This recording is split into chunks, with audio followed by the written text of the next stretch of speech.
Good morning प्यारे बच्चों। आज हम एक ऐसे महत्वपूर्ण गणितीय विषय पर बात करेंगे जो हमें रोज के जीवन में अनुमान लगाना सिखाता है। मैंने पिछले वीडियो में बताया था कि हमारा अगला टॉपिक निकटतम मान यानी कि राउंडिंग ऑफ होगा। आखिर हमें क्यों निकटतम मान सीखनी है? निकटतम मान ही हमें संख्याओं को आसान और याद रखने लायक बनाने में मदद करता है। अब देखते हैं कि निकटतम मान कैसे काम करता है। इसके पहले हम इस प्रेजेंटेशन के माध्यम से इन चार महत्वपूर्ण चीजों पर अपनी समझ बनाएंगे। पहला, निकटतम मान का उपयोग कहाँ होता है। हम जानेंगे कि इसका वास्तविक जीवन में क्या महत्व है। दूसरा, निकटतम मान के नियम के बारे में जानेंगे। वे कौन से सरल नियम हैं जो हमें सही उत्तर तक पहुंचाते हैं। तीसरा, हम 435 के अनुप्रयोग से इकाई, दहाई और सैकड़ा के स्थानीय मान के आधार पर संख्याओं का निकटतम मान सीखेंगे। आखिर 435 ही क्यों, ये आप आगे समझ जाएंगे। और चौथा, त्रुटि यानी कि एरर को समझना। हम देखेंगे कि अनुमान लगाने में कहाँ छोटी सी गलती हो सकती है। कई बार हमारे आकलित मान और वास्तविक मान आपस में मैच नहीं हो पाते। चलिए हम राहुल और तानिया के कहानी के माध्यम से जानेंगे कि हम निकटतम मान का उपयोग कैसे और कहाँ करते हैं। तो चले सुनते हैं राहुल और तानिया की कहानी। राहुल: हेलो तानिया, आप कैसी हैं? तानिया: हाय राहुल, मैं तो अच्छी हूँ, आप कैसे हो और कहाँ जा रहे हो? राहुल: मैं बाजार जा रहा हूँ। तानिया: अरे वाह, चलो साथ चलते हैं, मुझे कुछ सब्जियां खरीदनी है। ओह, एक मिनट, मैं तो पर्स लाना ही भूल गई हूँ। राहुल: कोई बात नहीं, मेरे पास पैसे हैं, मैं आपकी सब्जी खरीद देता हूँ, आप मुझे बाद में पैसे दे देना। तानिया: शुक्रिया राहुल।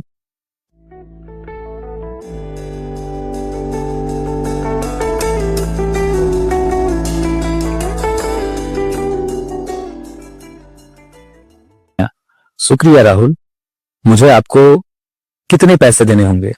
राहुल: आपकी सब्जी का बिल आया 435 रुपए, आपको मुझे 435 रुपए देने होंगे। थोड़ी देर बाद राहुल सोचता है और कहता है, नहीं, आप मुझे बस 400 ही दे देना। तो बच्चों, राहुल ने 435 के बदले सिर्फ 400 ही क्यों मांगे? यही है निकटतम मान। आइए हम 435 का उपयोग करके नियमों को समझते हैं।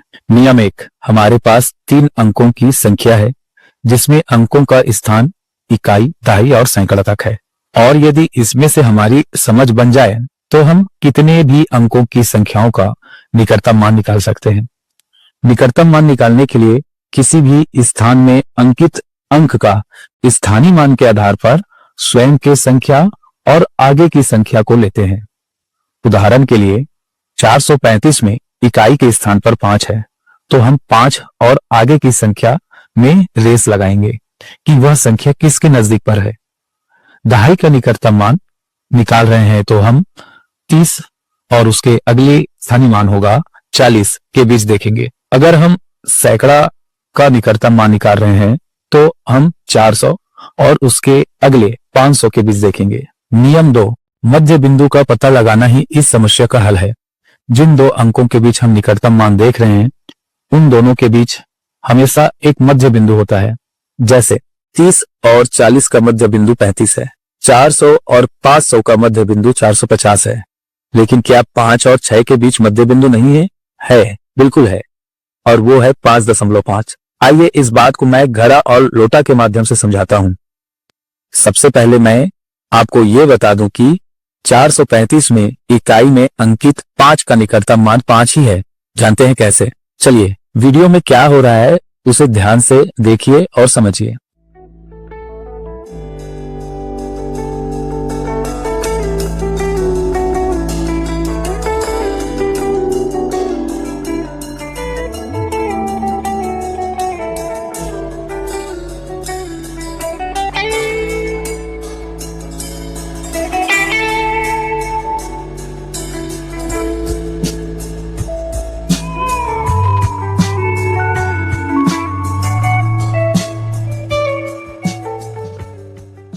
ये एक घड़ा है जो 10 लोटा पानी पकड़ता है। आप ये समझिए कि हमारे पास 5 घड़े पानी भरा हुआ है, लेकिन छठवां घड़ा में अभी बिल्कुल भी पानी नहीं है।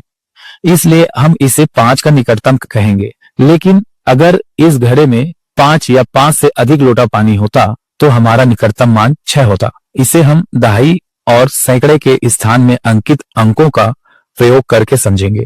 अब हम संख्या 435 में दहाई के स्थान पर देखते हैं। 435 में दहाई के स्थान पर 3 है, जिसका स्थानीय मान 30 है। नियम 1 के अनुसार हम 30 के साथ उसकी अगली संख्या 40 को लेंगे, यानी हमें 30 और 40 के बीच निकटतम मान देखना होगा। हम देखते हैं कि 30 और 40 के बीच का मध्य बिंदु 35 है। अब हम 35 पर नियम 2 लागू करते हैं।